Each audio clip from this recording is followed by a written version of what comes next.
ভাবুন তো, একটা ফোন যেখানে আছে 8000 mAh battery, Snapdragon 8 Gen 5, 165 Hz AMOLED display আর IP69 ওয়াটার প্রুফিং, শুনেই মনে হয় গেমিং ট্যাঙ্ক। কিন্তু রিয়েলমি নিও 8 আসলে কেমন? আসসালামু আলাইকুম বন্ধুরা, আমি সাকিব, আপনি দেখছেন টেকমুড সাকিব। আজকে হাতে আছে একদম নতুন রিয়েলমি নিও 8, লঞ্চ হয়েছে 22 জানুয়ারি 2026-এ। তাহলে চলুন দেরি না করে শুরু করা যাক আজকের ভিডিও।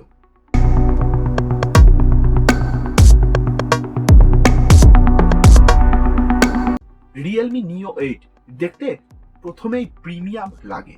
সামনে পেছনে গ্লাস, মাঝে অ্যালুমিনিয়াম ফ্রেম, হাতে নিলে সলিড ফিল দেয়। ডাইমেনশন 162x77.1 গুণিত 8.3 মিলিমিটার আর ওজন মাত্র 215 গ্রাম। হালকা তো না, কিন্তু 8000 mAh ব্যাটারি নিয়ে এতটা থিক আর হেভি ওয়েটটা একদম লজিক্যাল। ফোনটা 3টি কালারে পাওয়া যাবে, ব্ল্যাক, সিলভার আর পার্পেল। পার্পেলটা লাইটে শিয়ার করে, চোখে পড়ার মতো। সবচেয়ে ইন্টারেস্টিং জিনিসটা হলো IP68 আর IP69 রেটিং, মানে পানি, ধুলা, এমনকি হাই প্রেশার ওয়াটার জেটও সামলাতে পারবে।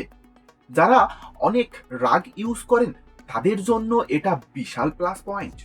সিম ট্রেতে ডুয়েল ন্যানো সিম, কিন্তু মাইক্রো SSD কার্ড স্লট নেই, তাই 256 GB বা 512 GB বা 1 TB শুরুতেই একটু হেভি নিতে হবে।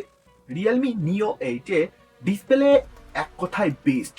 6.78 ইঞ্চির LTPO AMOLED display, 1 billion colour, resolution 1272x2772, প্রায় 450 ppi, তাই টেক্সট আর ভিডিও দুটোই খুব শার্প দেখাবে। রিফ্রেশ রেট 165 Hz, আর যেহেতু LTPO কাজের উপর ভেদে অটো অ্যাডজাস্ট হয়। স্ক্রলিং, সোশ্যাল মিডিয়া, গেমিং সবকিছুই ব্যাটারি স্মুথ, আবার ব্যাটারিও পুরাপুরি নষ্ট হয় না। ব্রাইটনেস 1000 নিট টিপিক্যাল, HBM প্রায় 3800, পিক চলে যায় 65 নিট পর্যন্ত। রোদে বাইরে থেকেও স্ক্রিন একদম পরিষ্কার দেখা যায়।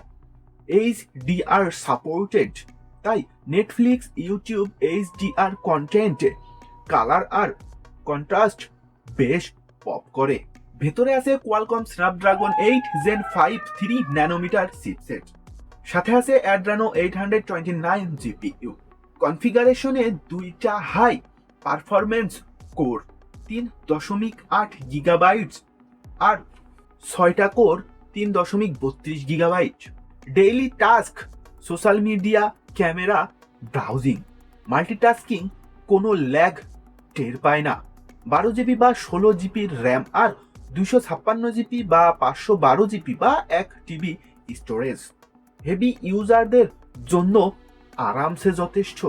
গেমিংয়ে Genshin Impact, PUBG New State, COD mobile সবকিছুই হাই ম্যাক্স সেটিংয়ে খুব কম ফ্রেম ড্রপ নিয়ে চলে।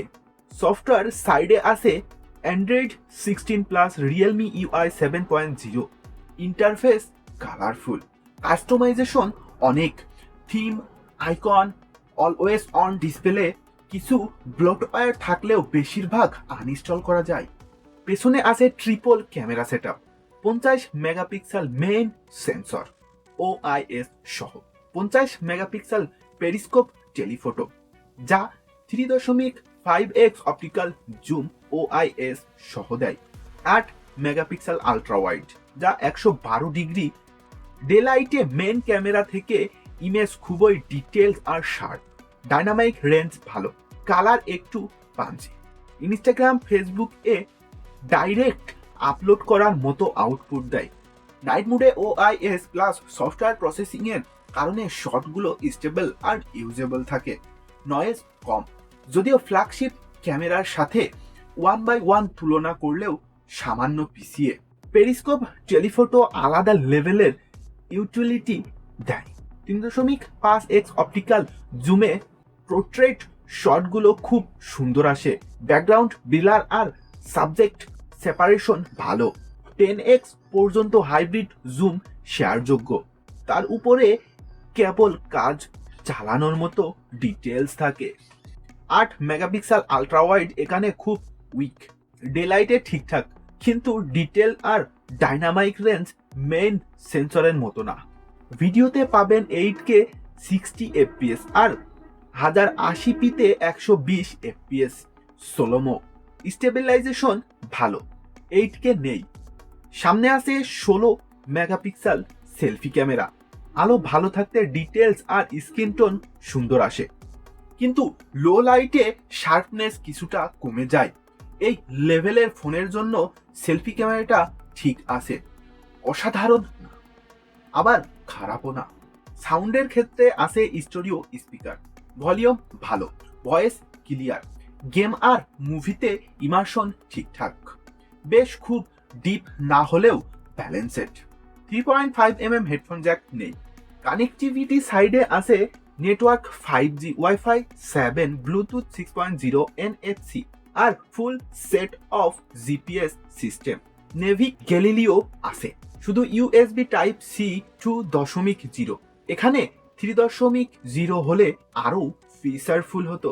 এই ফোনে 8000 mAh সিলিকন ব্যাটারি ইউজ করা হয়েছে, যা নিও 8 এর main selling point. Heavy gaming, social media, camera সব মিলিয়েও দিন শেষে অনেক সময় 30 থেকে 40% ব্যাটারি বাকি থেকে যাবে। নর্মাল ইউজে একদম আরামে 1.5-2 দিন চলে যাবে। চার্জিং সাপোর্ট পাচ্ছেন 80 watt, UFCS 80/44 watt, 55 watt PPS আর 13.5 ওয়াট PD বা QC। অফিসিয়াল 80 ওয়াট চার্জার দিয়ে 0 থেকে 50% যেতে সময় লাগবে 15 থেকে 18 মিনিটের মতো, আর ফুল চার্জ প্রায় 35 থেকে 40 মিনিটের মতো। ওয়্যারলেস চার্জিং নেই, এইটা অনেকে মিস করতে পারেন। তো কার জন্য এই ফোনটা? যদি আপনি heavy gamer, long battery life চান, বড় আর ব্রাইট ডিসপ্লেতে মিডিয়া কনজাম্পশন পছন্দ করেন আর হ্যান্ডসেটে রাগ ইউজ করেন, তাহলে রিয়েলমি নিও 8 আপনার জন্য একটা ট্যাঙ্কের মতো প্যাকেজ।